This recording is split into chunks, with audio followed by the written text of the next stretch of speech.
brothers of the degrees, may I speak to you this night and remind you of the scarab with the beetle and the wall. May I remind you of the wall as opposition, and may I remind you of the beetle before the wall as an ongoing creature, one who recognizes the need to proceed forward into light, out of darkness. I am Serapis, and the seriousness of the business of the Ascension is all engrossing to the soul, who understands immediately that he has also constructed the wall of opposition in part by his own thoughts and desires, by his own fear of failure, and by his own recognition of the synthetic patterns which he has allowed to mold him and shape him according to the human monadic image, without understanding the need to be fashioned in the likeness of God from the center of being, from the core of being, and from the very flame within his heart. Life is geometric.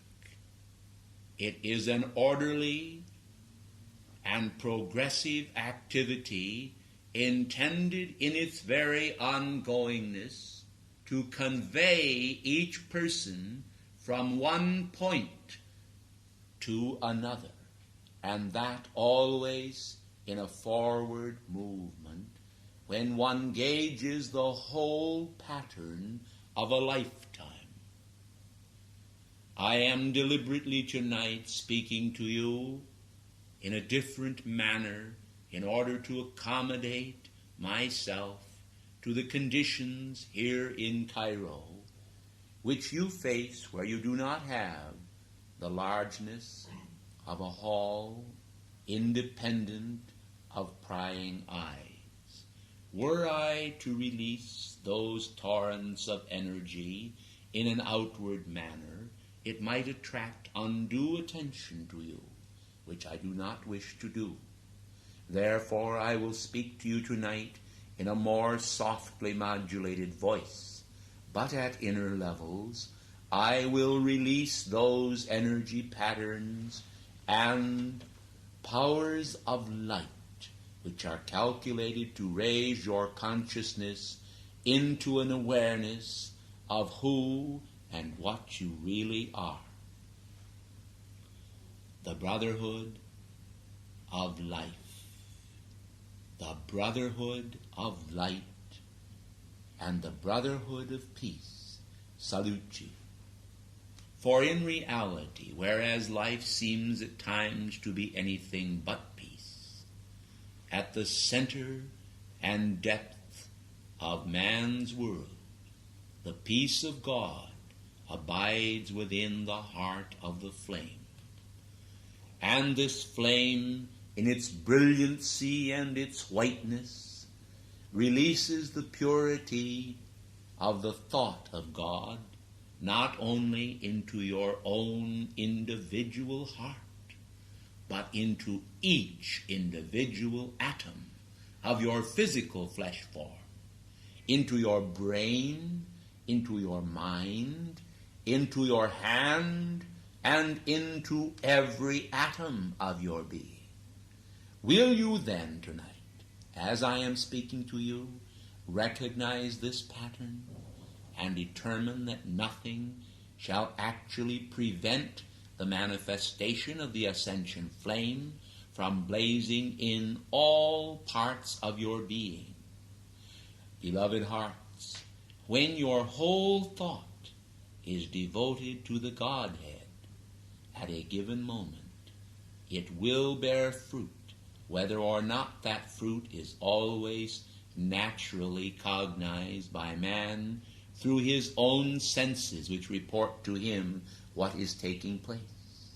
Some of you, unfortunately, over the years, have not been able to release those centers of your being into activity, so that those centers of your being, which you referred to as chakras and sacred centers, could, as you would phrase it, open up or become sensitized to those higher vibrations which are indeed indicative of the vast power of God being released in your world. But, beloved hearts, it is important that you should understand that life is far greater than the mere phenomena of even the feeling of bliss and joy which descends upon many whose centers are opened, not only when we are speaking to you, but also when there is a great release of cosmic energy or the magnetization of the sacred fire by your own songs, by your own efforts, and by your own decree. Do you understand that?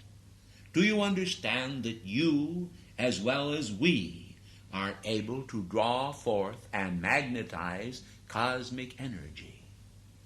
If you do understand it, you will see that whereas we step up the tempo from a smaller rate to a larger one, you are capable of the same thing, and one day will exercise that dominion over your own life, which will fulfill all cosmic ordinances in your world, along the path of completely entering in to the heart of the Godhead. Mankind today live on the periphery of divine experience, and yet still expect to enter into and to receive the abundance of the cosmic grace from the ascended master level. This can never be without the passing away of the former things, that all things may, quote, become new. It is too much for people to expect that they will not die to those things which they temporally live in, and then be resurrected into those things which are their own rightful and true domain. How silly it is, beloved hearts of light, that human beings seem to anticipate that they will always be involved in the similitude of man when they were created in the image of God.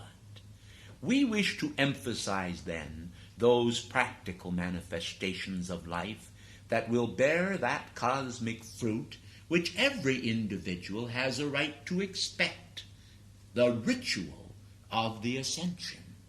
You cannot possibly receive the Ascension unless there is merit that you receive it. And how shall you receive merit, beloved hearts of light? Did God not intend the gift of the Ascension for the whole world? Well then, why have they not received it when we have received it already?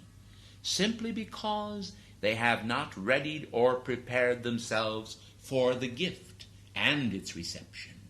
We anticipate that you want to know the truth of your being and not to be fooled.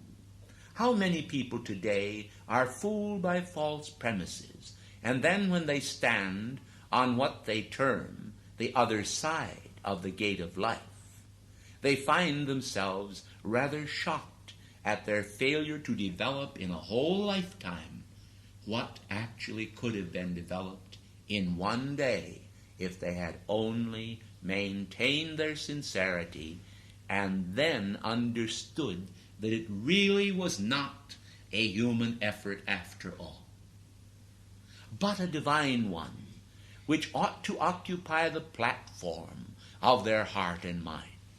Now I know that when my voice has been used to emphasize these spiritual points with a burst of cosmic energy to which I am accustomed, it has sometimes appeared to many as though I were being extremely harsh. Well, I do not wish to completely de-emphasize that phase of my release, for I must of necessity bring about that chastisement of the mortal consciousness which will allow the immortal beauties of universal loveliness to appear. For only then can the fruit of spiritual endeavor become a fait accompli. I want all to understand that here in Luxor, at spiritual levels, in the etheric realm where we hold control over those devotees in part who come to us for sacred instruction, that we must, if we are to shorten the days of their travail, for there are certain elements of travail, even when individuals have almost merited the ascension, and then come to us in order to complete their training. It is not always, in all cases, that immediately upon passing through what might be called the portals of death, that individuals are able to enter at once into the fullness of immortal life. The novitiate of individuals has proceeded through the centuries, where while some come to us and in 24 to 48 hours receive the gift of the ascension, others spend many, many years here at Luxor in preparation for what some received within 24 to 48 hours. Do you understand then how important it is to each one of you that you give allegiance to your divine presence, not just in order that your presence might serve your temporal needs or supply you with some form of material healing whereby your physical body would be raised above the level of yesterday, but rather that you might also have a healing that would penetrate in depth the very soul of your being and remove the causes and the cores of the afflictions, whatever they might be. For unless there is a removal of the causes and the cores, mankind cannot expect that they will make the progress which they anticipate, and therefore the disappointment will be theirs. I do not say that your beloved El Moria, Saint Germain, your beloved Mother Mary, or any of the hosts of heaven for that matter, are themselves pleased when you fall short of the mark. And I want you to realize that all of us conspire together to raise you into those precious and priceless gifts which we long to bestow upon you.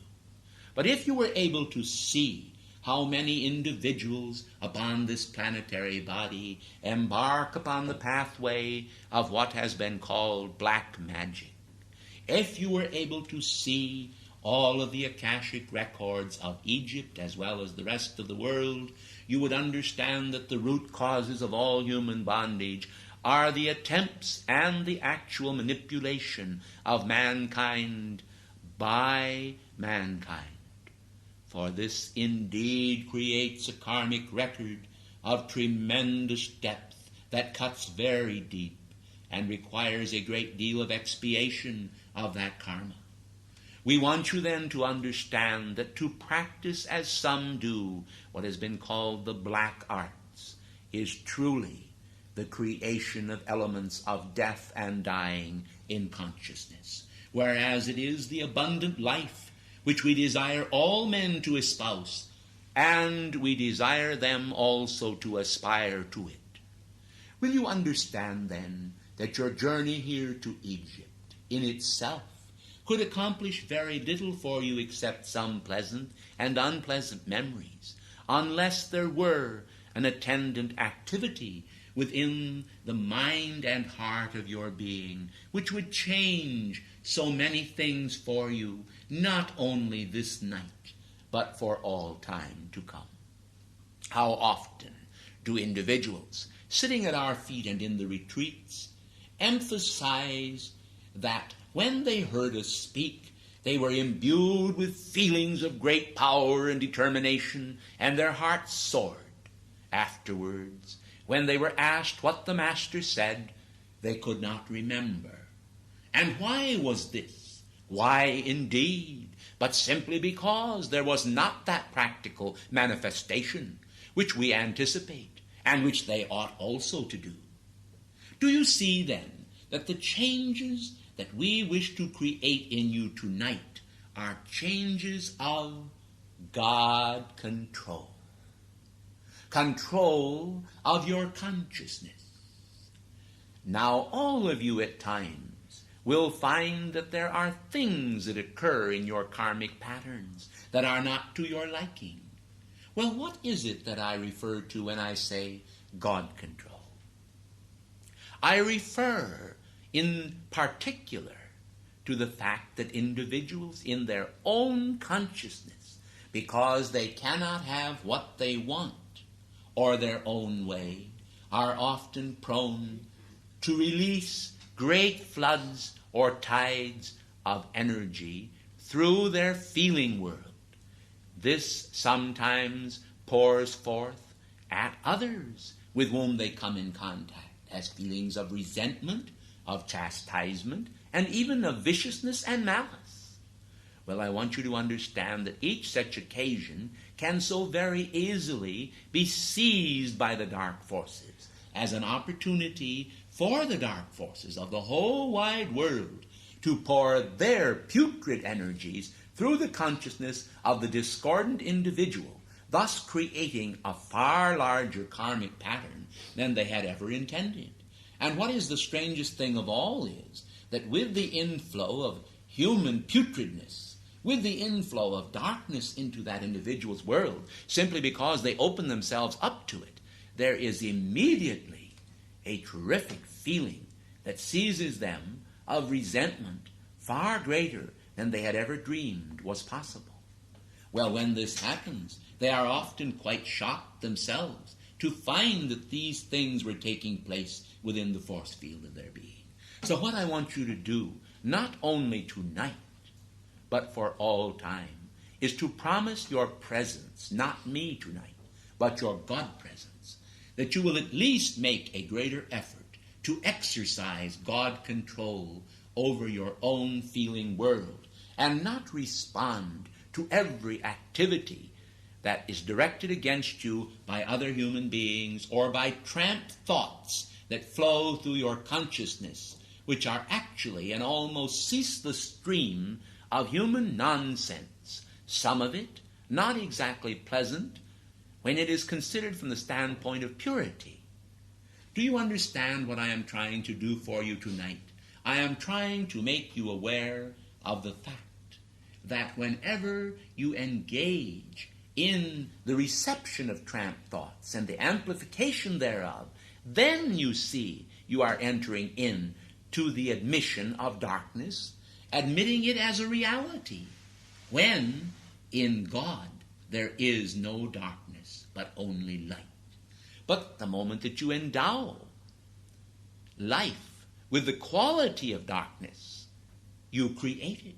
And so it is the very consciousness of blessedness and grace and power and authority that mankind used to create darkness.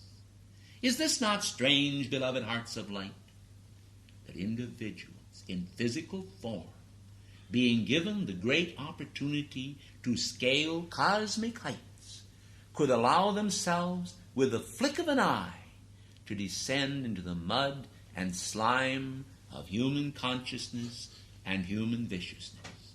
Be on the lookout, then, for these conditions to give power to your world, to take power from your world, to both give and take. For they will give you negative energy, and they will take from you positive energy. Who is the authority for your world? Are you not the authority for your world?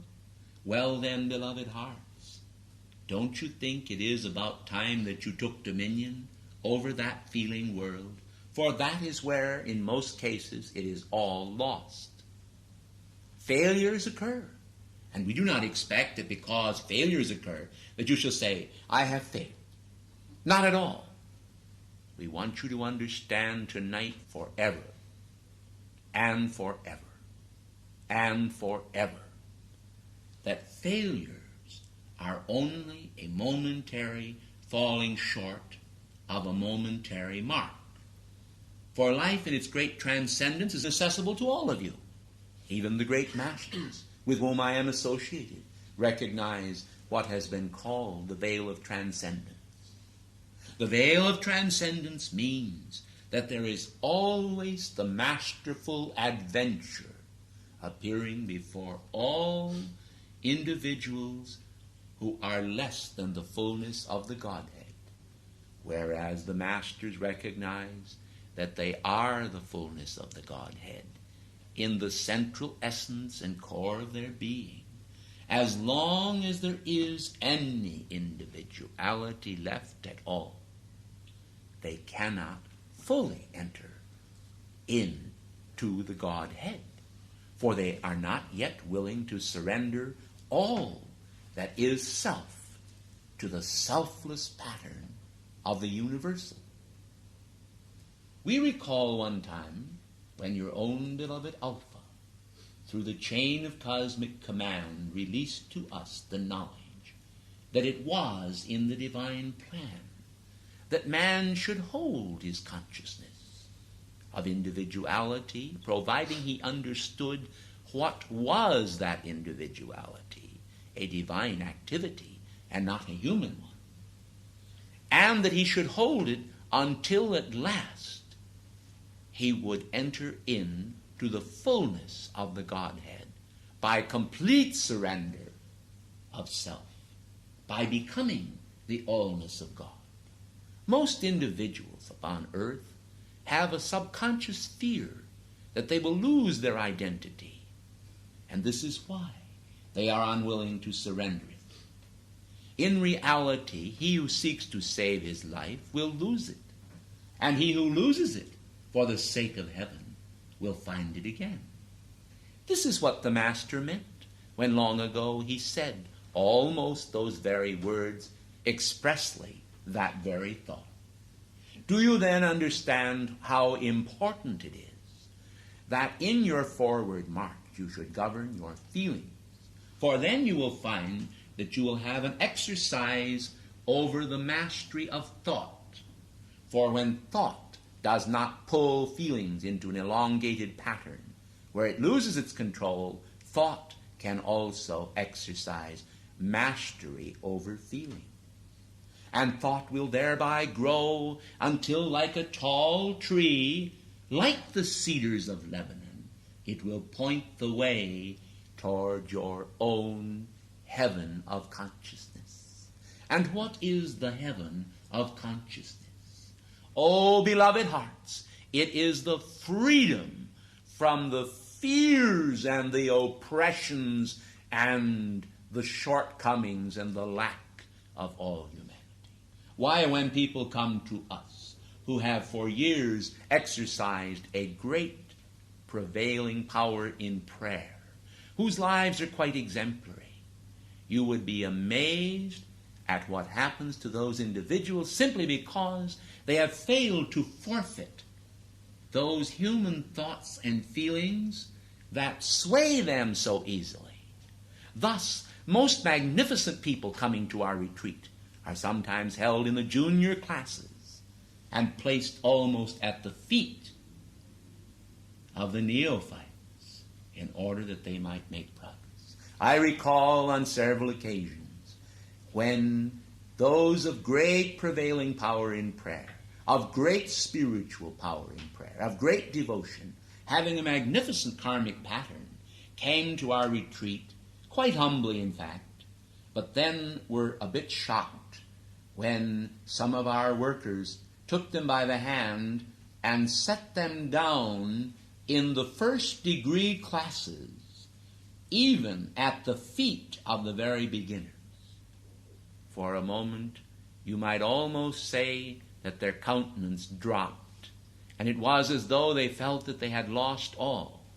But in reality, when they went through those early lessons and degrees of consciousness, I want to assure you that one by one they came to me and said, the very best thing that you ever recommended to us was the tending of our consciousness through the early classes, where at last we were schooled in the release into the flame of those unfortunate feelings of lack and distress, of fear that we would not accomplish, that we still had retained in spite of all of our prayer. For, beloved hearts of light, one of the greatest problems in heaven is the fact that so many good people insist on praying with their fears. They will pray with their fears rather than pray with their confidence.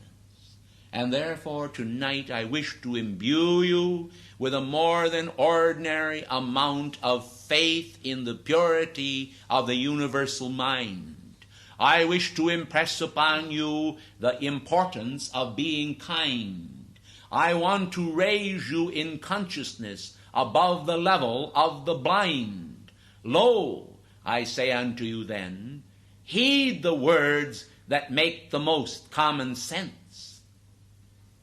For in common sense, in simplicity, and in the explicit qualities of the law, you will find the most blessed accomplishments possible. I tell you tonight that those individuals who are afraid to be counted with the neophytes are those who hold their heads high. Many of us were told by our masters when we were taking our own novitiate that such were the stiff-necked individuals who were not able to relinquish themselves and thus could not receive the humility of God. What a pity, then, that men do not learn at an earlier age to govern their feelings. I will explain to you one of the factors involved in this. It is simply that even as children, mankind quickly learn how they can stir up a storm through human emotion patterns which they will exercise control over. They learn how to do it, and some spend a whole lifetime being schooled in how to stir up the emotions of others without ever learning how to control their own emotions. Now that I have told you this, I want to express to you again that you have builded the wall of your own opposition. And the law says that you must break the wall down. You must be the beetle on the scarab that crawls forward to this towering wall and then pushes that wall backwards and then eventually create the hurdle that will lift you over the wall.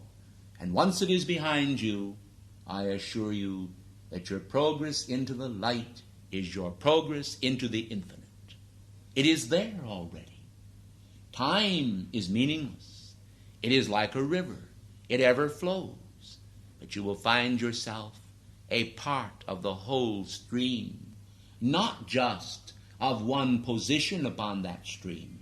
And because you are the source as well as the mouth of the river that meets the sea, you are all things to all people, and especially to yourself.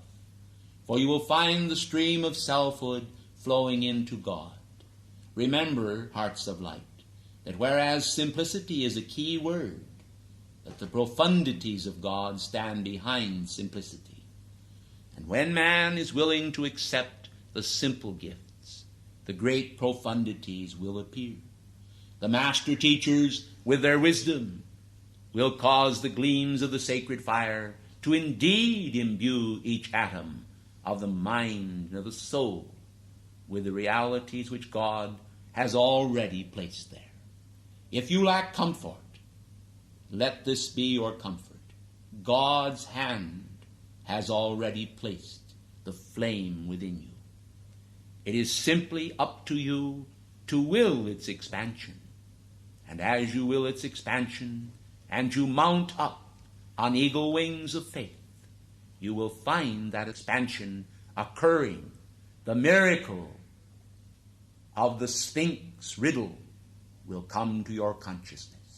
you will see that man indeed has the strength of the lion, because God is that strength.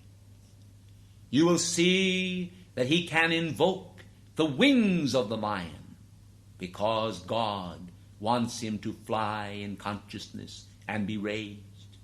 You will see that he has the face of beauty, because the beauty which he retains is God's, and all share this beauty, uncommon in its rendering, yet common in its gift, bestowing upon all the teaching that of necessity the degrees appear. And when the degrees are mastered, what does the master do but return once again to the first degrees, to go again around the circle, until at last the form controls the outer form.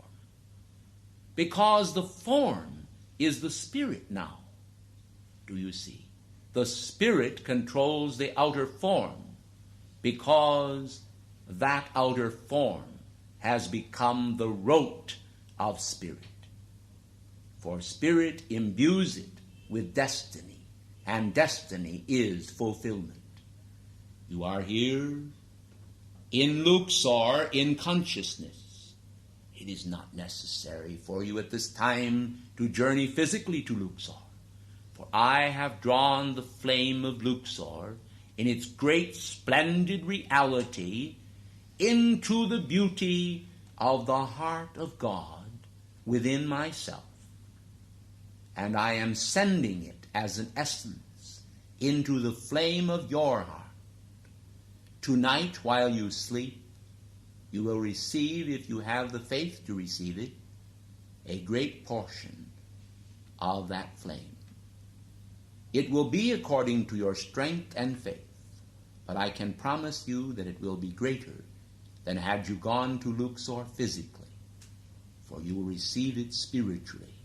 You are not far from me. You are not far from the Ascension, if you will only now begin to control your feelings always, and for God's sake, and for the sake of your ascension, not for the sake of your ego. The ego ought not to be smashed and destroyed, but to be remolded. It is this which we ask. We do not ask the destruction of the individual, but the changing of the individual. We do not ask that that change shall be one of full chastisement, for joy is well permitted among those who follow the sacred path.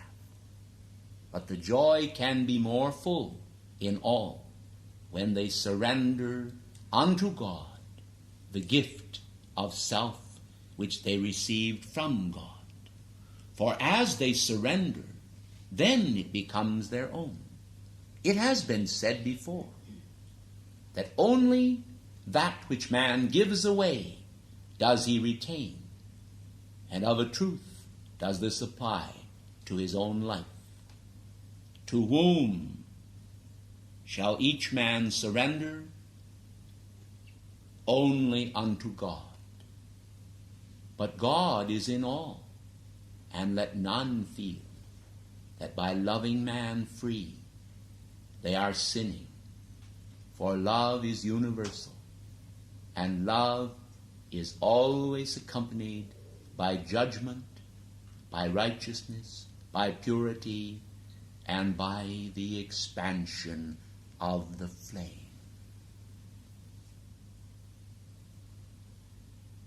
Enoch.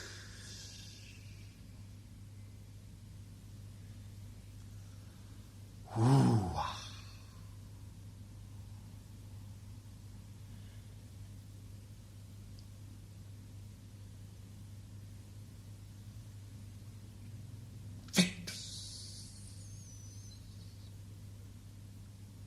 Encouragement unto the God-seeker and the ritual of the Ascension.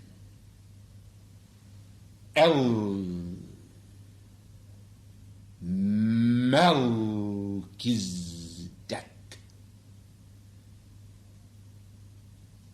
Now, Kuth. Hua. You are spirit, not matter.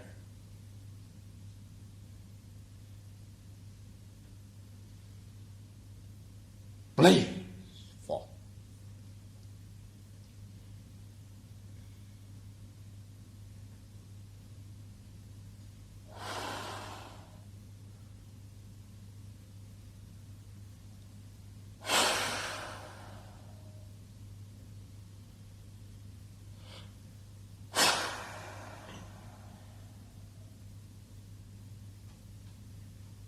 You are spirit.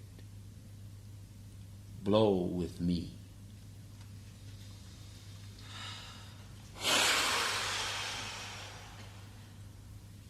Flame command.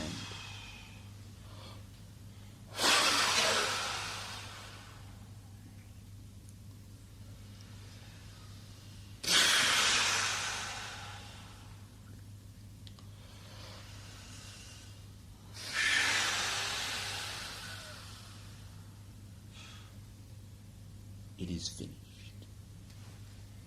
Peace be unto you. I, Serapis, in the name of the Great White Brotherhood, have spoken.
Beloved mankind of earth, right now, while I am speaking to you, the blazing light of the cosmic power of the universe is pouring forth its perfection everywhere.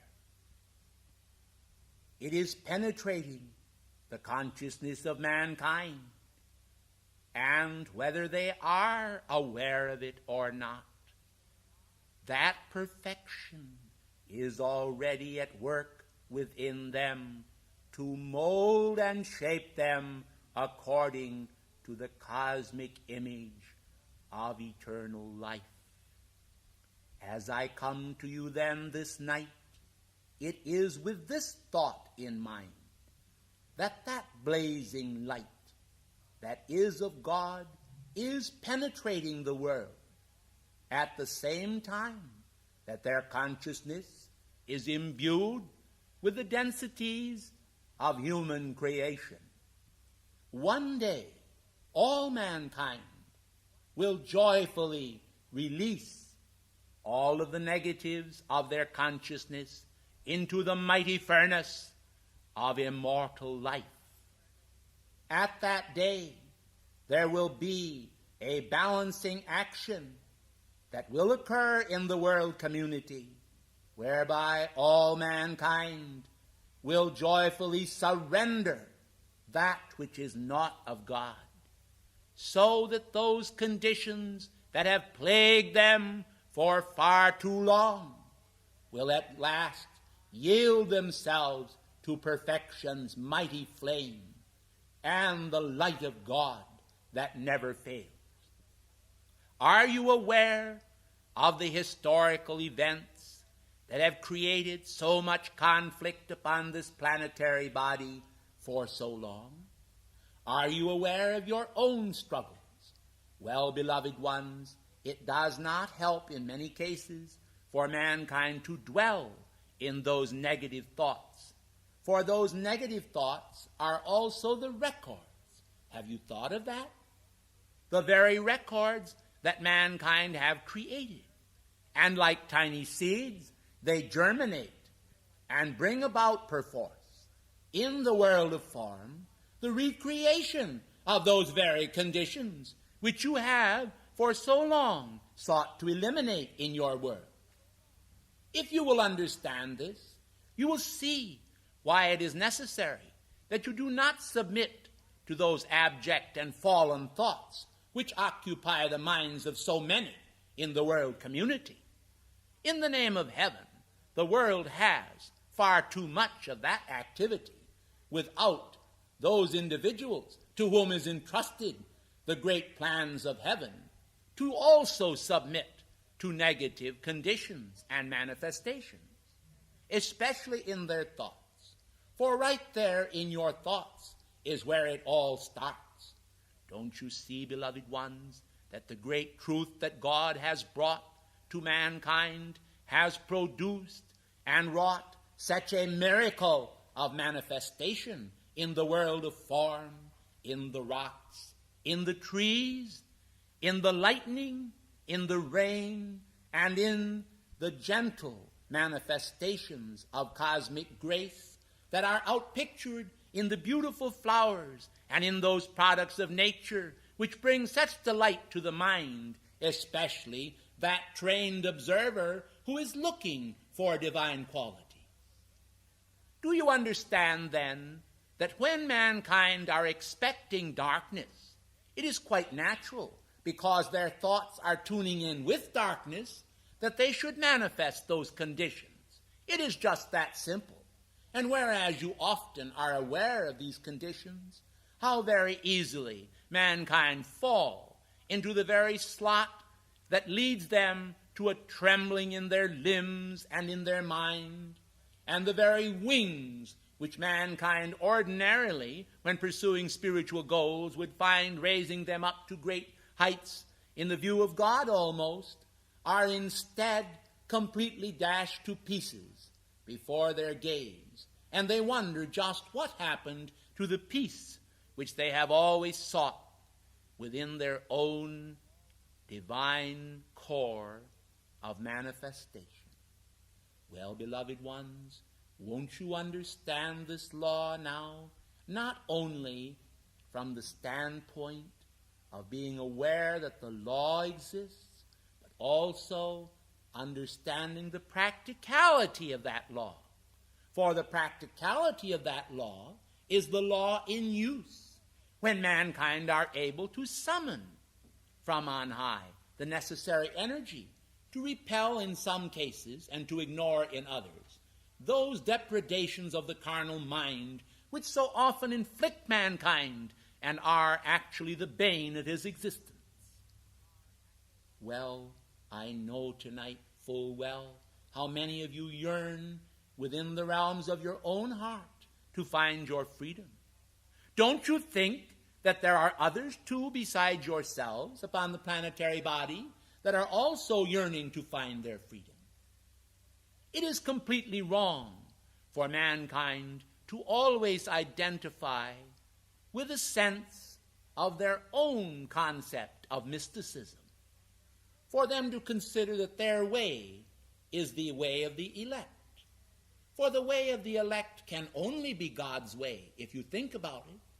And if it is God's way, it belongs to the perimeter of the divine mind in its great outflowing expression of cosmic beauty, which anyone may tap if they will only recognize it.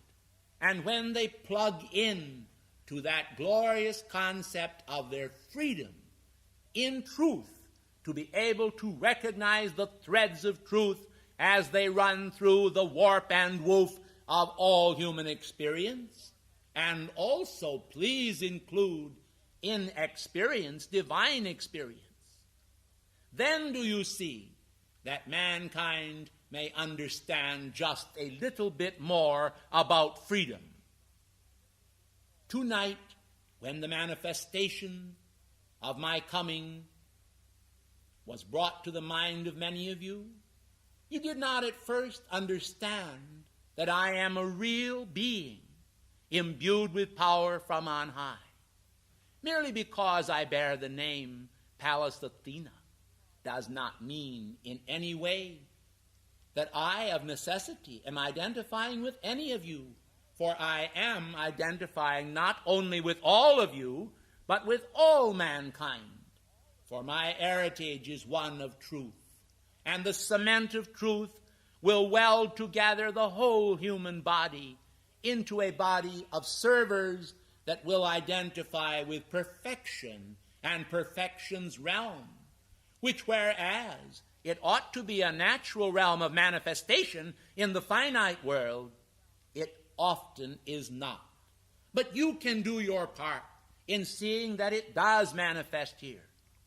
For after all, in the past, was it not embodied human beings that have so often opened the doorway to prophecy, opened the doorway to divine healing, opened the doorway to understanding, and those gifts and graces whereby mankind are molded in a higher level of consciousness? The world today does not dream how much can be accomplished by the power of truth as it becomes the seed of God, functioning in the platform of individual consciousness. So many people are imbued with the concept of the miracle, and so many do not even believe in a miracle.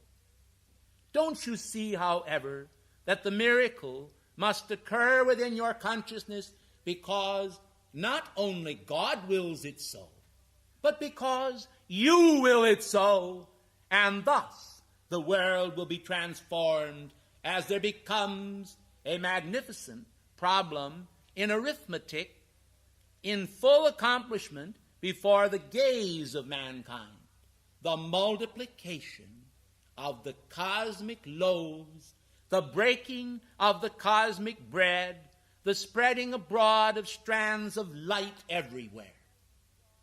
Thus mankind will understand the purpose even of higher education. They will perceive it as the means of once again establishing that culture upon the earth for which so many yearn. And as they yearn for it, so shall it come. So shall it return.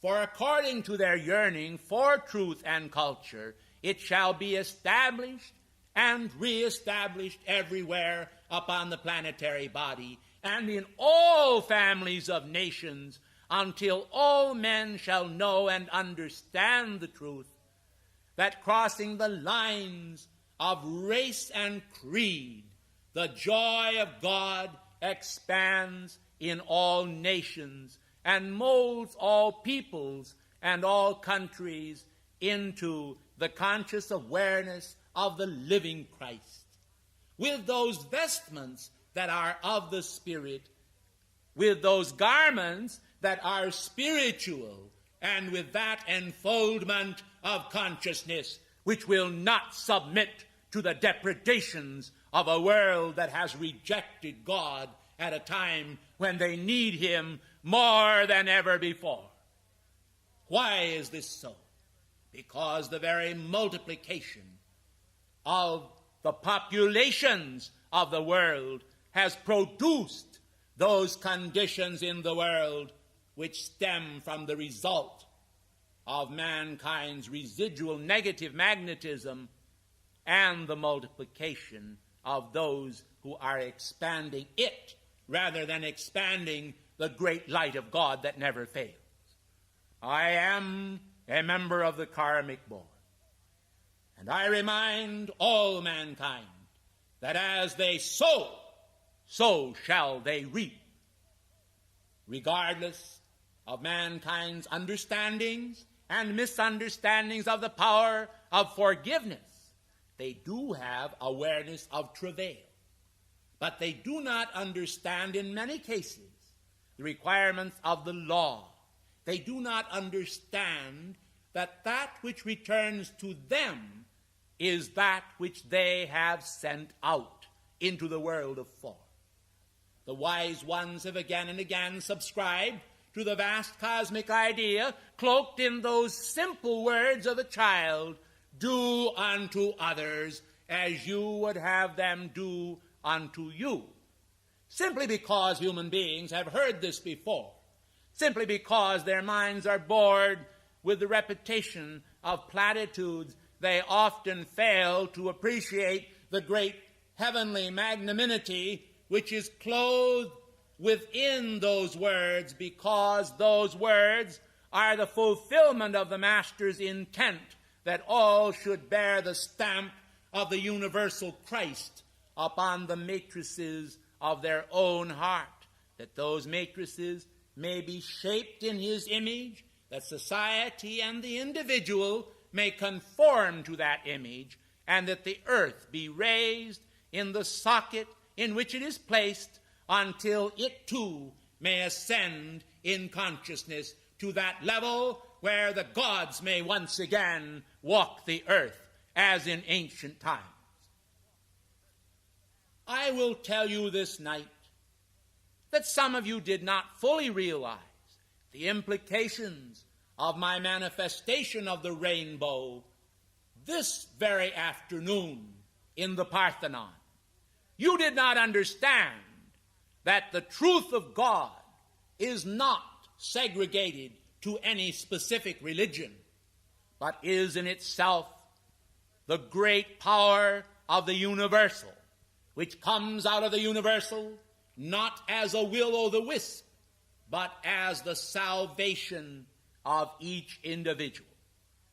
And it thunders and it lightnings into manifestation within the prepared consciousness until the prepared consciousness is able to identify with it.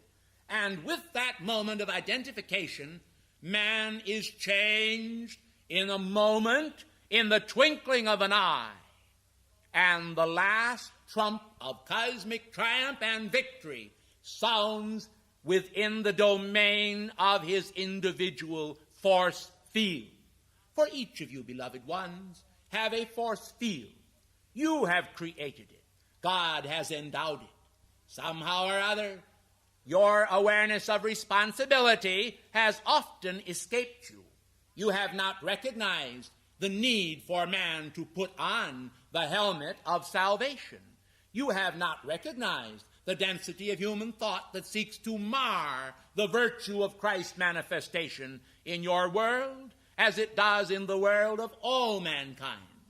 It is not that we expect you, blessed ones, to be always engaged in a perpetual battle. It is simply this, that eternal vigilance is indeed the price of liberty. And when individuals understand that, they see that they too have some responsibility to life itself, to guard the precincts of their own mind against those thoughts that seek to invade that mind with a view to marring it. You individually are expected to maintain your own temple of truth. You individually are expected to see that the realities of God, those real ties of spiritual endeavor, are tied to your very hearts, that they establish the purposes of God not only in Greece, but throughout the entire civilized world from pole to pole. Mankind have the idea that heaven does not watch and does not wait. They think that there exists no body of servers at higher dimensions and levels to reestablish and to establish in mankind his awareness of the glory of past ages, similar to the golden age of Pericles. Let me say to you then tonight, for I am Pallas Athena, that the power of God shall manifest upon this planetary body in a more than ordinary manner, for there shall be earthquakes in divers places, and many of the signs of the reappearance of the Christ shall come forth until the world shall know that they ought not to live in the sense of human greed, but human service, and the understanding of the power of God to reestablish immortality upon this earth in the hearts of the earth's people, and that there may be changes upon the planetary body occurring now and in the future. Then shall mankind, even the tiny children of the future, view the historical future as one of hope. For in God all things shall be established. In the Christ consciousness shall come forth such awareness of beauty as shall enable all men who will to do it to establish an age of beauty and an age of innocence as they shed the husks of mortal failures and recognize that there is and shall be established once again upon this planetary body the perfection of all ages, that perfection shall be established in the fountainhead of truth, and that truth, as it lives in the hearts of men as a goal of victory, both individually and collectively, shall enforce upon mankind that which is good for them, not only now, but always. He who said unto you, Lo, I am with you always, even unto the end of the world, is with you still. He speaks in the truth that lives within your heart. He speaks in every heart to all men of all ages, to the Buddha, to the apostles, to the prophets, to the teachers, and to even the humblest child. Lo, his example of truth is with you always, even to the end of the world. I thank you.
recall full well the words of the divine Master.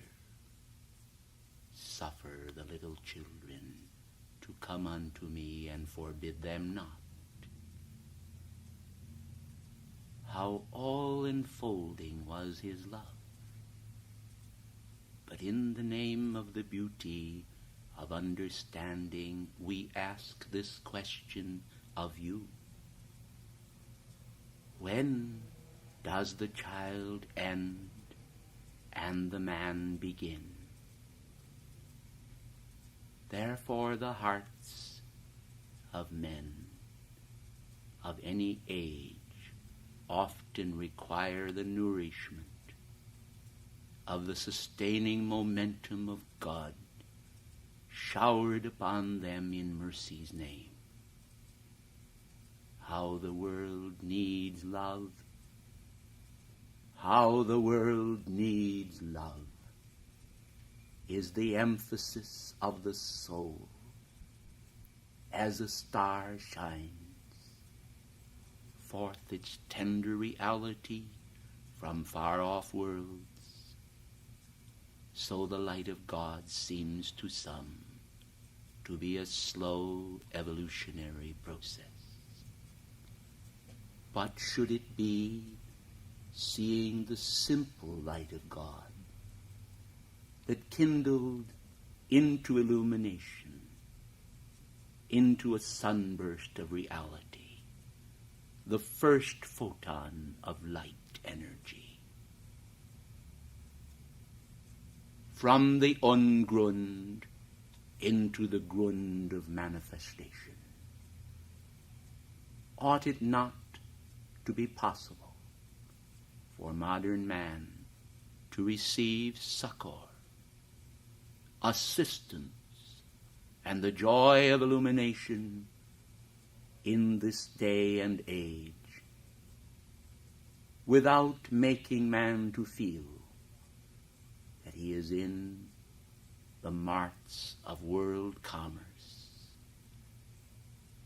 the Babylonian aspects that are involved even with things of the spirit, by those who sell in the marts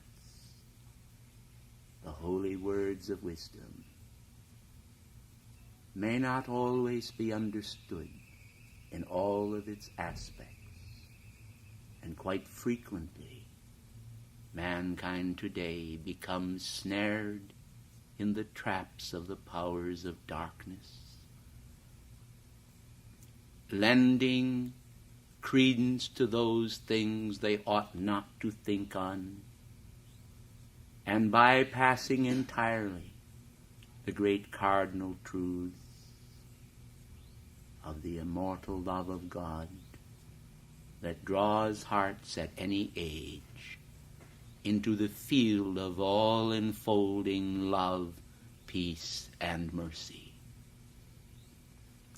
Mankind have thought of the hierarchy from the level of height rather than the level of practicality.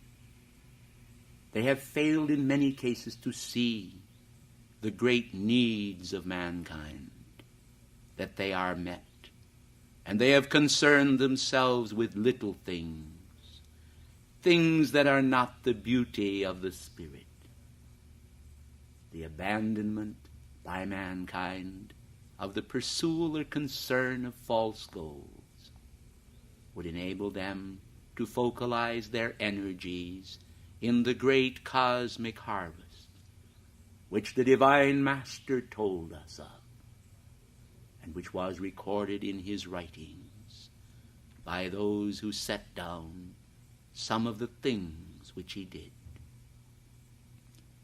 But those of us who offered him our all received in return his all, and thus we were able to commune with him concerning those things that were beyond the letter of the law. And our hearts were indeed affinitized to the blaze of his heart. for he was a flaming manifestation of the Holy Spirit. And wherever he moved, great light shone.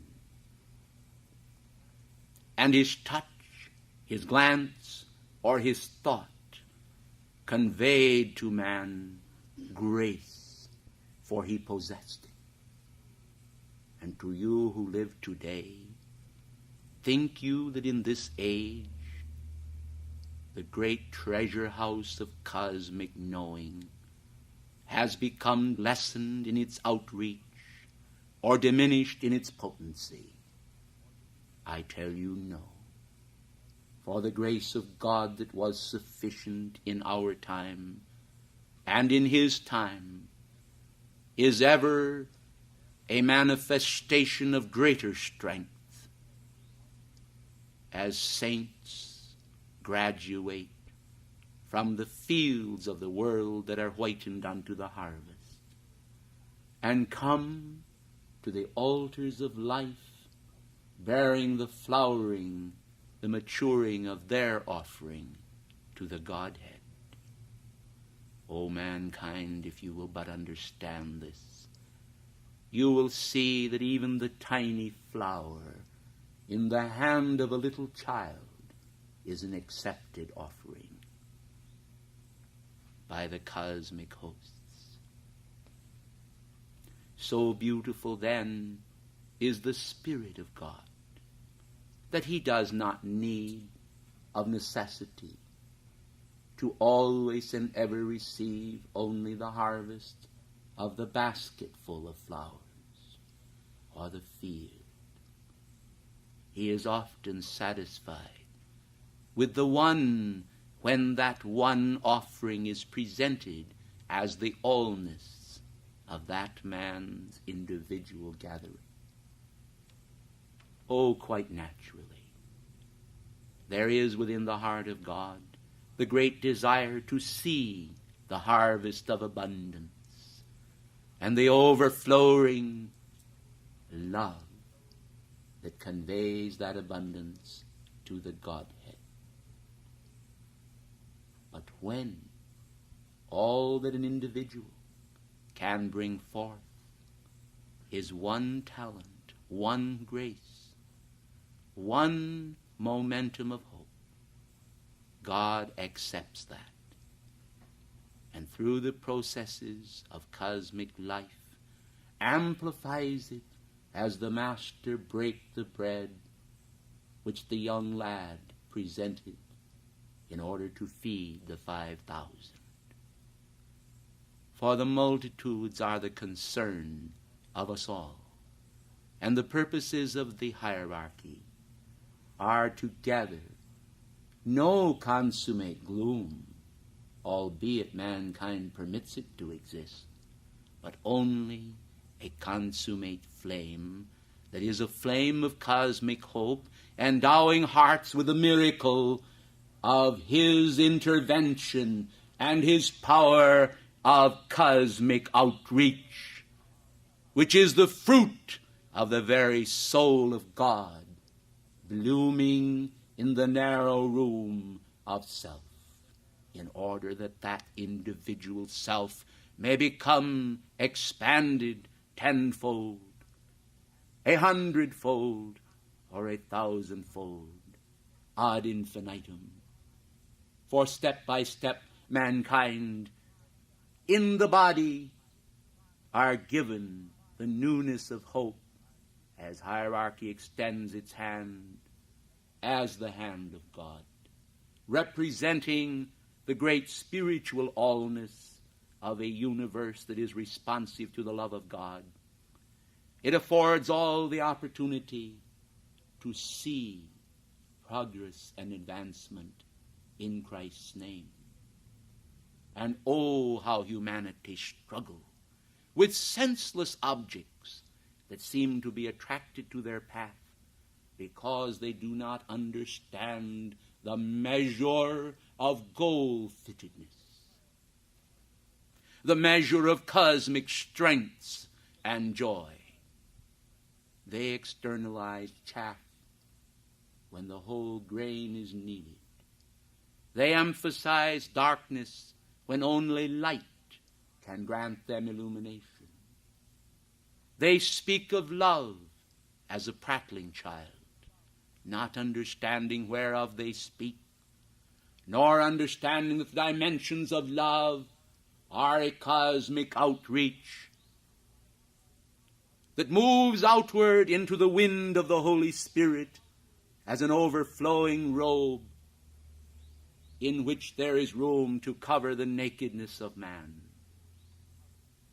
For the souls of all men need the cosmic covering that affords them strength to go out into the cosmic sea with, as Alfred Lord Tennyson said, no moaning of the bar. Cosmic justice and cosmic reality in Jesus Christ's and St. Germain's name flow out into the world that is receptive to the cosmic flame, that understands the efforts God and hierarchy have already made, an effort that will lift mankind above the grave, restoring hope and the pageantry of God to man, the cosmic drama all enfolding the sacred and divine plan. God is holding hands around the heart of the world. The hierarchy waves the banner, the cosmic banner is unfurled, and joy and peace and strength enclose you all, to lift from life the density of human pall, and stand revealed before you all as the immensity, the intensity, the drama, love of God, to activate the power that lifts above the sod into the light from whence came all things. Beloved heart, you are not a fragile thing, for each of you has within you the strength of 10,000 suns. But the latent image must be developed by your own willingness to forget the blunders and mistakes of the past. I did. Some of you will recall my life as Francis. You will understand the errors which I made, the spirit of the libertine that was in me, and the blunders that helped to reveal at last the great beauty that is within the soul. For I perceived at one place my own wretchedness and emptiness, and I said, O God, give me the opportunity to serve thee always, for I fear that I have offended thee and brought harm into the world, and I would offer my allness to thee. Some have chosen to call me, because of my vow of poverty, the divine Poverello. But oh, how I loved those moments in the chastity of poverty. But I want you to understand that there came a day when the Master himself appeared to me and said, Francis, you have loved poverty, but now you also must give up poverty and receive the abundance of heaven. For it is not right that you should ever be empty, but that you should be full. And with this in mind, I saw that the poverty consciousness which I had dwelled in must give way to an understanding of the abundance of God, that it might flow into my impoverished soul. And then over the great conduit of God's mercy and love, the cosmic efforts of eternity began to flow. And I perceived that I could become an accumulator of all the universe without robbing it of one erg of its beauty or perfection. For I saw the radioactivity of God, or so one might call it. How that nothing could ever be lost, because one gained within this closed circuit a part, or even the allness of God. He loved me. He gave himself to me. And how could I do less then than give everything of which I knew unto him, and perceive that thus he would, in giving himself unto me, give me that power which the Christ spake of long ago, saying, all power in heaven and earth is given unto me, and I will give it to whomsoever I will. And so the fashion of the world suddenly passed from before my gaze, and all the fixed consciousness which I had of the age in which I then lived seemed to really matter little, for my concerns passed backward to the very foundation of the world, to the time when the cosmic Logos spoke the great cosmic fiat, let there be light. And I saw that light itself contained within itself everything which any heart could desire. It was the perfect answer. It was the perfect matrix. It was the perfect plan. And by light all things were made, and Christ was the light of the world. Thus, in giving myself to God, I received everything in return. And through my realization, I became rich beyond imagination. And in my vow of poverty, my givingness of the world unto God, I became a great receiver of all that God had. For the universe was milked of its allness by the desires of my inward parts to unify with the God of all abundance.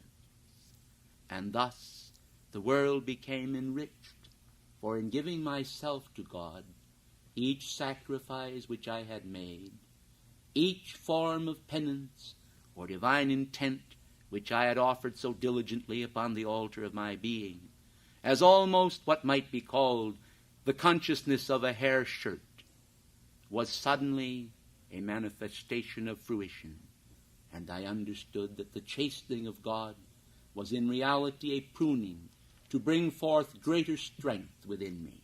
And I no longer minded it, even in my outer sense, for I constantly said, I am going on. I am moving into higher dimensions. I am becoming one with God. And thus was assuaged the great hungers of my being, and my determination grew. For as I gained a momentum, so the momentum grew also. And thus progress continued. What has been done for me has been done for many upon the spiritual path, both before me and even at this moment, I said to myself. And thus now there is extended unto you the awareness that those of you that remain still in the worldly planetary sense may receive the same Christ hope of all ages, and may in your own ongoingness feed my sheep as the Master spake of. Do you understand how many have deprived souls of sustenance? Do you understand why it was that Mary, the mother of Jesus, appeared to the little children at Fatima? Do you understand now how cosmic intervention has often spoken to man in every age, and yet often they deem it as a myth, as something that is not real, when in reality it is a flash in the pan of life of the only vestiges of reality that have ever existed. It is not synthetic. It is divinely synthesized into manifestation in order that greater faith may come to man, and a greater gathering together of the children of God upon the planet may become a cosmically scientific reality, the beauty of all-enfolding love, drawing man to the great magnet of God's heart, revealing the cosmic plan and showering upon him the means whereby he may start a cosmic evolution. A revolution to his outer self indeed, for man suddenly finds himself experiencing new needs that come forth. No longer is he satisfied with all of the employments of his mind in the conniving of trying to exist in the world and sustain that which cannot be sustained, for it is in reality death that must be extricated from life. In order that life may live, mankind must learn to cut out and to cast out the awful cancers that gnaw at human hearts as human desires, when in reality the greatest refreshment that can ever come to the soul of all is the assuagement of our hungers by divine grace. Hence the statement, "Ho, every one that thirsteth, come and drink of the water of life freely." When mankind, one and all, perceive this as the beautiful reality of the present moment, of the past, and of the future, the generations of man will become the regenerations of God, and the stimuli of the soul will once again break forth as the singing of peace within man's heart, and then all of his poetic sense will flash forth, and he will perceive it all as the senses of the soul, wakening now to the dawn of a new illumination, a new era of transcendence and hope. For when we hoped of old, we hoped for the ages, for man that was to come. Now you who wear mortal form and garb should hope also for those who are yet to come, that they also may receive the all-enfolding Christ love of the ages, is the hope that we convey to you today, so that you may become the bearers of the cosmic torch to new ages. We also are ongoing, and one day will graduate from our present station, but it will be long hence.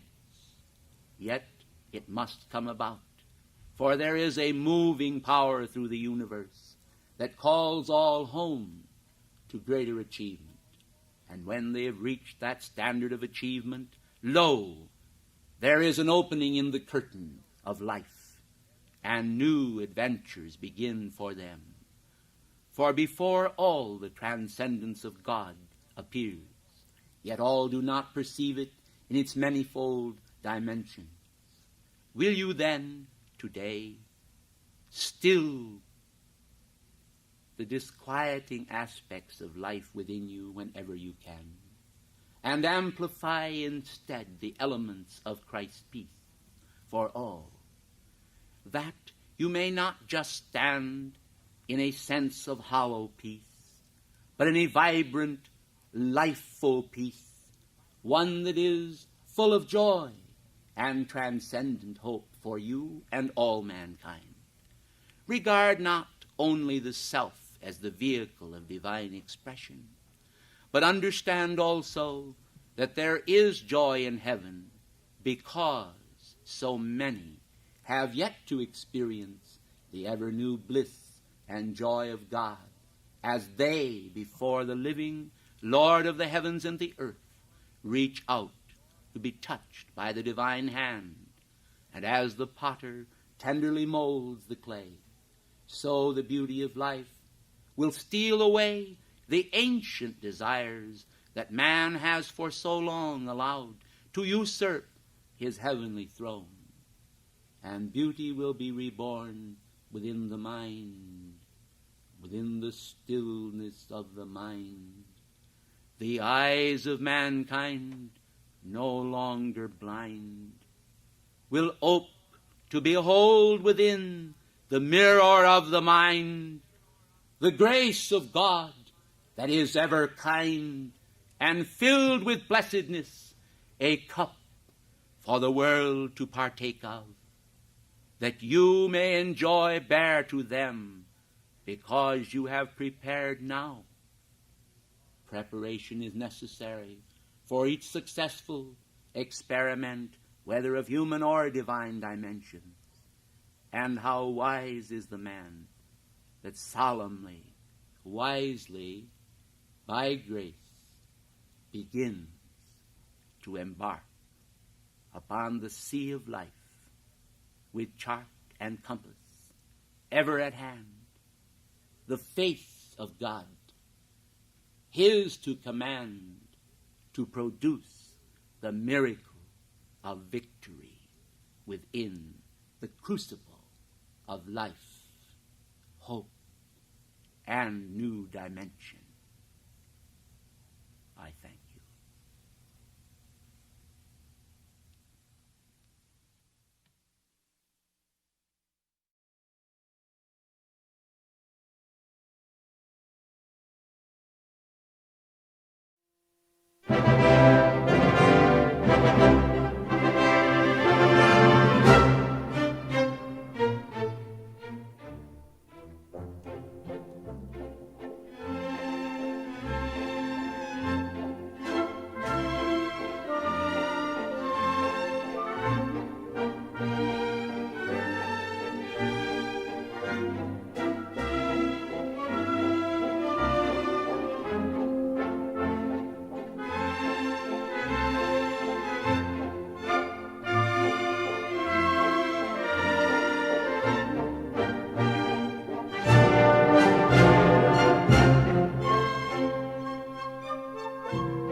Good evening, ladies and gentlemen.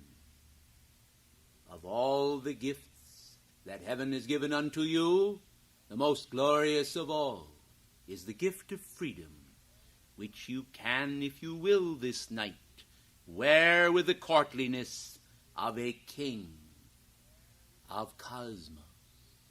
I come to you then this night with a feeling of universal love within my heart, and the intent of manifesting amongst you the great mantle of the violet flame cape, that it may be held over you all, is my prayer.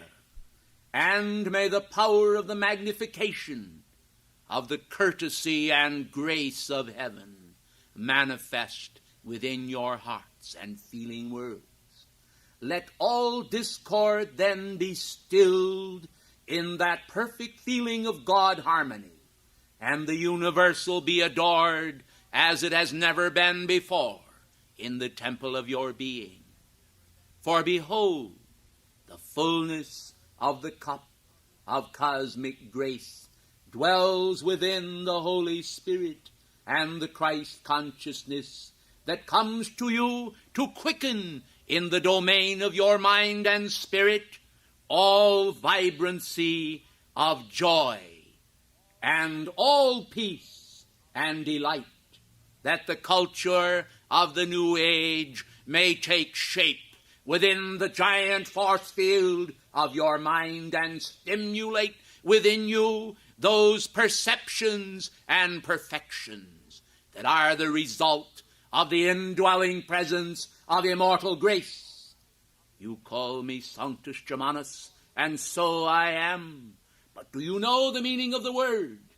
A holy brother whose heart desires in the obscurity of manifestation solely to perpetuate within you awareness of the God that dwells within the temple of your mind and spirit. You have heard it said, little acorns grow giant oaks. True is this, and so, from the very delicate and seemingly finite and small concepts of your mind, if you will it so, you can bear the great winds of freedom to the earth.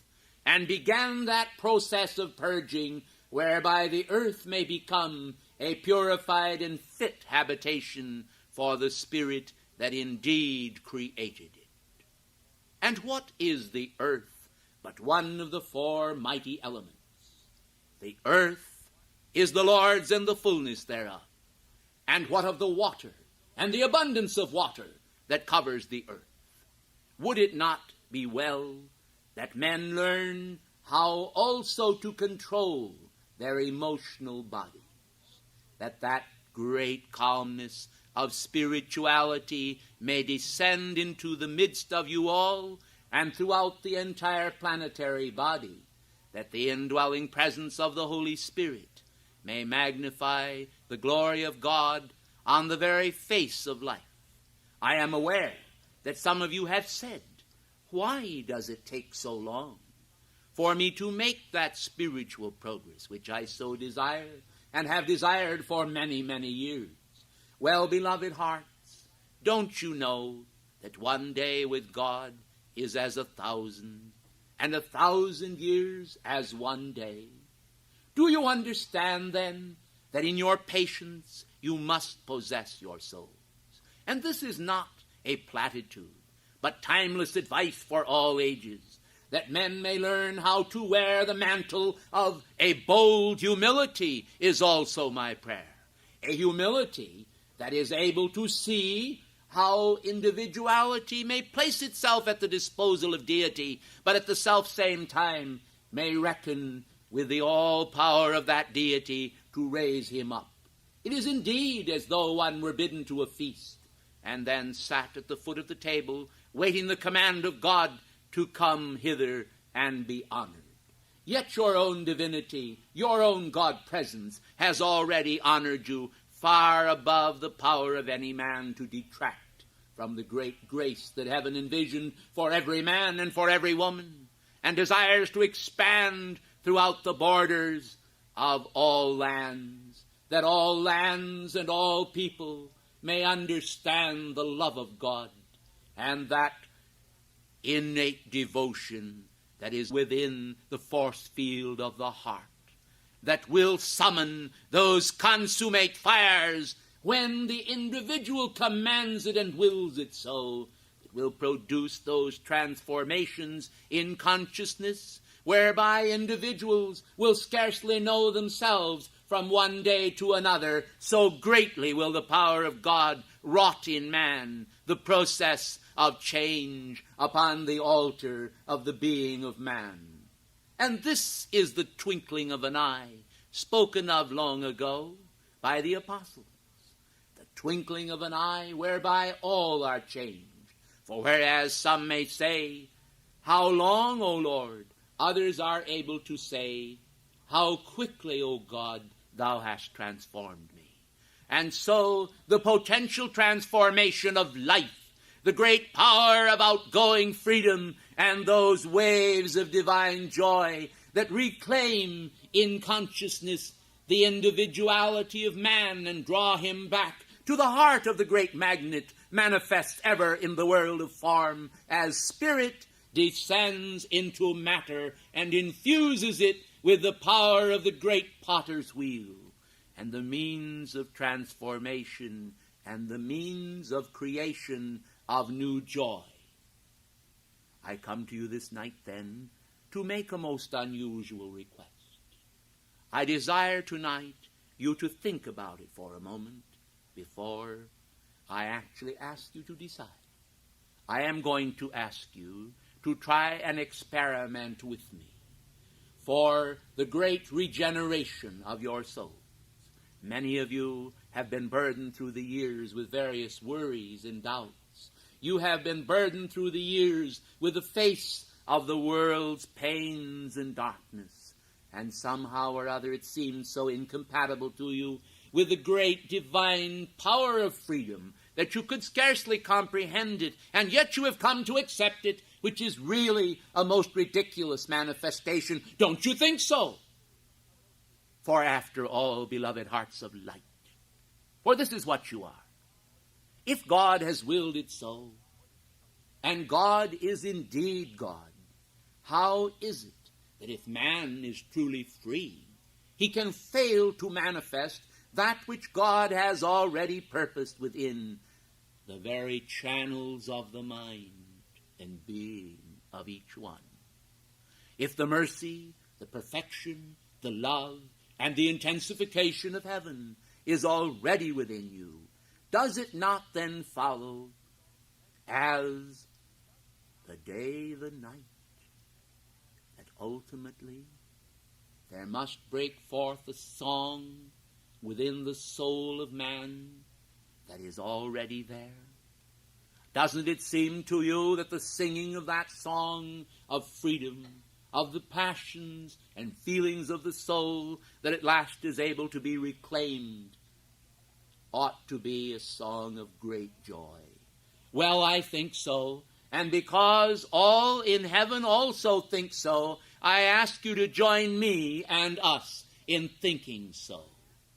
For then perhaps great changes may be wrought this night in you, which who knows perchance may also become most permanent, and find themselves affixed to your very soul, as a hound of heaven that refuses to let you go, but pursues relentlessly the very being of man until he is able at last to embrace the plan of God as though it were his own. For of a truth it is, for each man springing forth from the great manifestation of perfection in the fires of the central sun, as a vibrant spirit spark, infusing all life and hallowing space, is indeed a thing of joy and a beautiful thing forever. Have you thought of yourself as a beautiful manifestation? Have you thought of yourself as heaven intended you to think?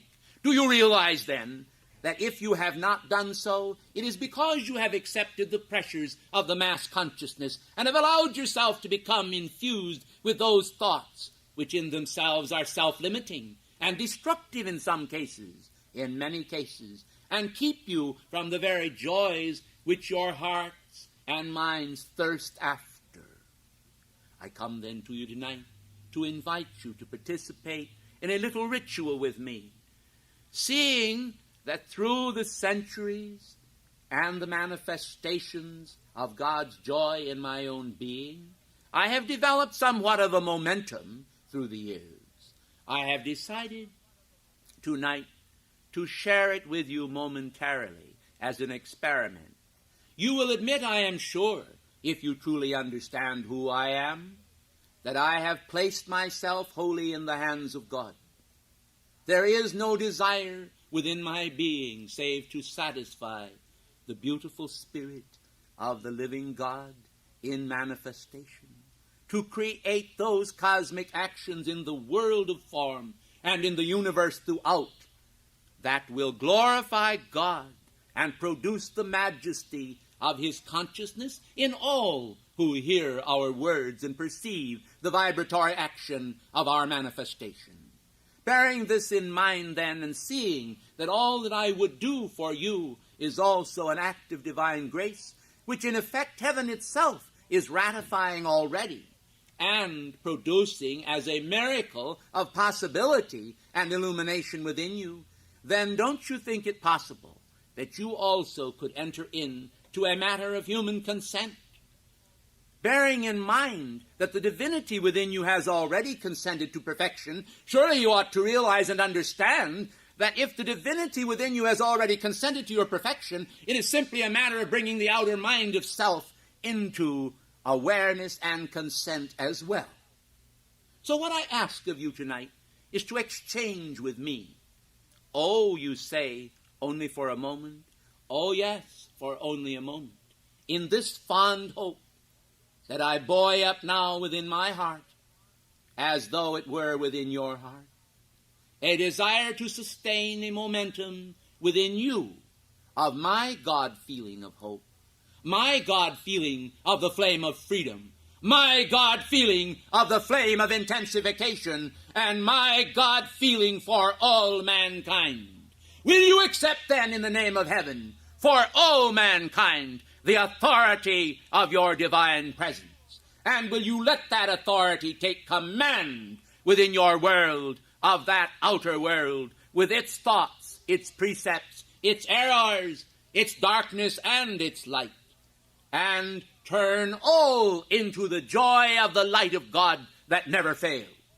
In the name of the entire spirit of the great white brotherhood, in the name of the great effort of all of heaven and of the brothers most sacred who come with me this night, I ask you, will you exchange your mortal consciousness for my consciousness for a period of 1 minute? I can promise you that if you succeed in effectuating within the force field of mind and feelings of the intensification which I also hold, that it will leave a permanent imprint upon your soul, which will become a matrix of the living God, a matrix of freedom that will generate, and regenerate within you awareness of God and those magnificent determinations which, when summoned by the will of the individual and by the will of God, will produce in the world those miracles of faith and joy which can be a blessing unto the entire planetary body in its moments of utter darkness, when it is groping blindly, turning first to the right and then to the left. It will marshal those forces of joy and order in opposition to those forces of chaos and confusion, and help to produce in the world wherever you will move, and so long as you will sustain your own momentum of that God freedom, that activity of cosmic reality, which is the force field of the living God. Freedom! Freedom to be, freedom to see, and freedom for you as well as for me. Several years ago, I quoted a fairy tale. Mirror, mirror on the wall, who's the fairest of them all? Why, I am. And when individuals understood it and recognized that, they understood, of course, that I was not speaking of myself as a human identity, as le Comte du Saint-Germain, but rather I was speaking in the intensified God feeling of the perfection of my divine being. You have a divine being as well as I, and if we all have a divine being, can we not then successfully exchange our consciousness? I believe so. And so tonight, with hierarchical permission, I am seeking to effect this very condition in your midst, and extending this privilege through the transcripts that are being made of that which I am saying, that I may help to produce in the world an ever-accelerating cosmic action in the domain and purposes of God freedom, which will help and assist those God momentums which the world requires and needs, which the world cries out for today, which the world does not have, which the world does not always understand, but which I am bringing to mankind in answer to the calls, to the prayers, and to the invocations of those individuals upon the planetary body who have asked it. I am responding, and I am responding with a full fury of cosmic intent that shall seal the doorway where all human blasphemy dwells, and replace the sense of human blasphemy with a sense of man's dedication and realization and understanding of the fullness of God as a potential, as a possibility, not just as a fragment of heaven, but as the potential of the allness of heaven upon the planetary body, and right where you stand. Do you understand? Well, you better. For after all, beloved hearts, if you decide that you do not understand, it is always possible that heaven will move on and another will replace you. I hope you understand, because through understanding, in the midst of all man's getting, he is able to perceive the realities of life. And this, I must admit, is somewhat quite a task in this age of mankind's exposure to the bombardment of millions of words, millions of photographs, pictures, and ideas, so that the universe where you dwell, that little segment of space, in reality is literally flooded, as was foretold. The demons will cast out the manifestation upon the planetary body of a flood. Well, then, after all, they cast out a flood, and I cast out a flood, and your I Am Presence casts out a flood. What is it that is being released? The demons are releasing a flood of opposition and blight upon the planetary body. And we are releasing a flood of cosmic love, wisdom, and power. Which will you elect to take this hour? I ask you, and after all, I have a right to expect an answer. For you invoked my presence. You called forth my very being by your willingness to come here and to hear what I have to say. And what I have to say is very simple, yet most beautiful when viewed from the standpoint of soul. For from the standpoint of soul, the reality of that soul not only can be kindled now, but forever in your consciousness. And you can let go of all of the weight of oppression, of mankind's feelings of darkness, which sometimes overpower the mind with the inadequacy of the individual. And after all, are you that inadequate individual, or are you a divine manifestation? Which do you believe? Do you understand this concept, that what you believe is also an alchemical, transforming manifestation of cosmic love that will release in you all of those doubts and fears, that you may cast them into the flame, and then, in the name of heaven, put on the new mind rather than keep the old, inordinate human mind with all of its physical sense of limitation, with all of its distresses, with all of its shadowed consciousness. When I come to you this night, then, it is to see whether or not we can effectively, through our radiation and the release of our energy, by human consent, produce a miracle in the consciousness of our auditors, that you who are hearing us this night may then decide, and because you have decided correctly, have the blessing of heaven upon you that can effectively deliver us from evil. And when I say us, I mean exactly what I say. For think you that God is like Nero who fiddled while Rome burned? Think you that God is not concerned with you as an individual? If he is concerned with the flight of a sparrow through the air, I am sure that you must recognize indeed that you are of greater value than many sparrows.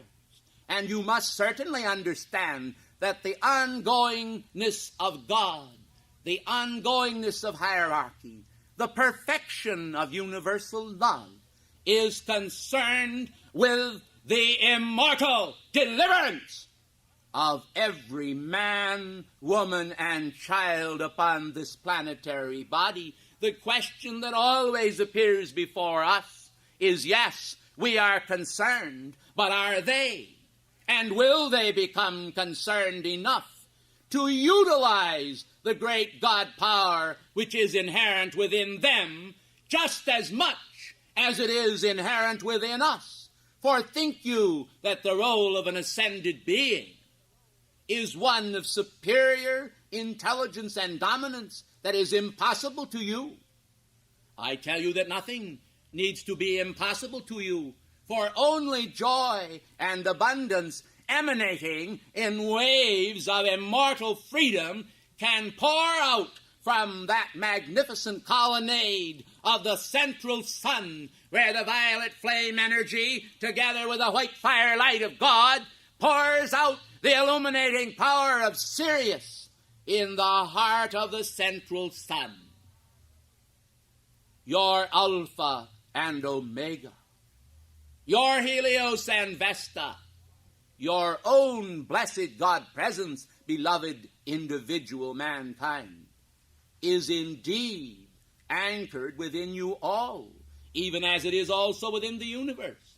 You have but to reach out your hand and to touch it, and to understand that just because you are involved in the universe in no way needs to detract from your victory and success as you move up the ladder of life and upon the spiritual pathway where the joy and the abundance of God becomes a means of your climbing the very hierarchical ladder of life and finding those extensions of spirit and self-mastery truly manifest there.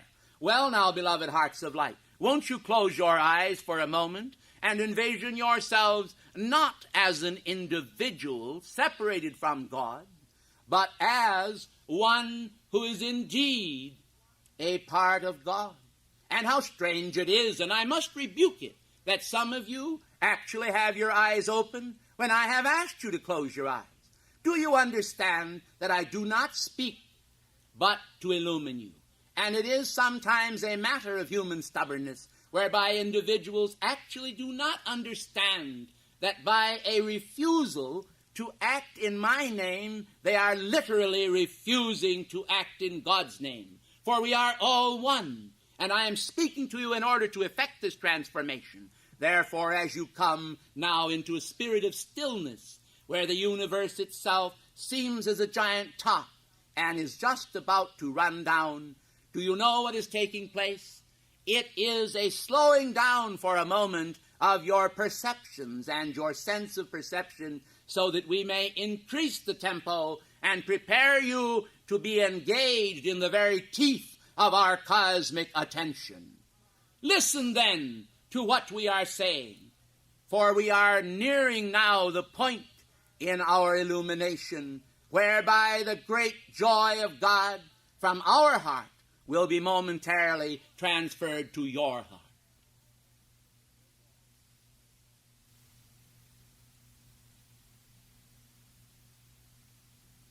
Be open.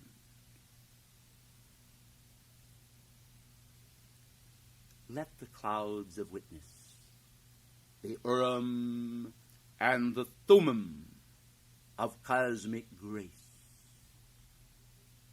the yin and the yang from the purified realms of space, hallow the dimensions of man's consciousness, for consciousness is a surge of joy, peace in the Holy Spirit, and those cadences and echoes of the past manifest in the moment of the present that extend themselves into the allness of the future, that each one may see himself as he is being spun. The fire of cosmic truth and energy from out the central sun. The drama of the ages unfolding in the plan. The light of God that bringeth grace unto the heart of man. Illumination's flood descend, thy tide of cosmic power. O universal life without end, descend this hour by cosmic power. In the name of the living God, I say, exchange.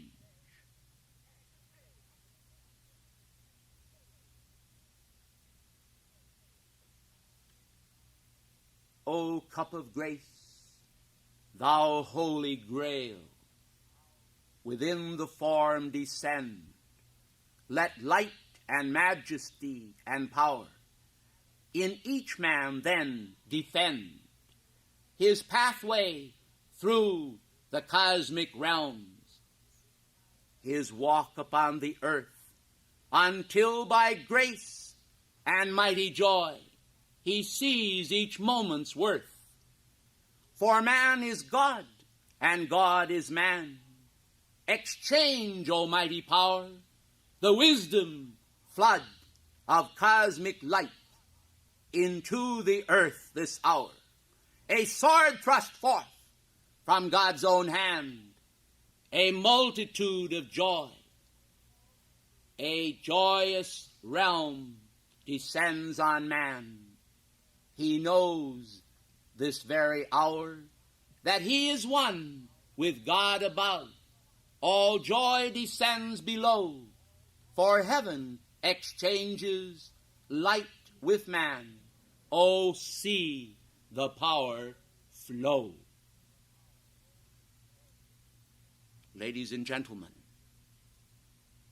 the moment is past, and now we return to you to take back what we have given. Some of you have received. Some have failed to receive this moment, but perchance in those hours of sleep this very night shall yet receive that exchange for which we hoped. But to all we bring our blessing then. It's in the words we spoke. Oh, won't you see that God's own joy does flourish like a flower, and hearts of all without alloy confess his mighty power. Ladies and gentlemen, what now is taking place is alchemical. It is an ancient formula of Fohat.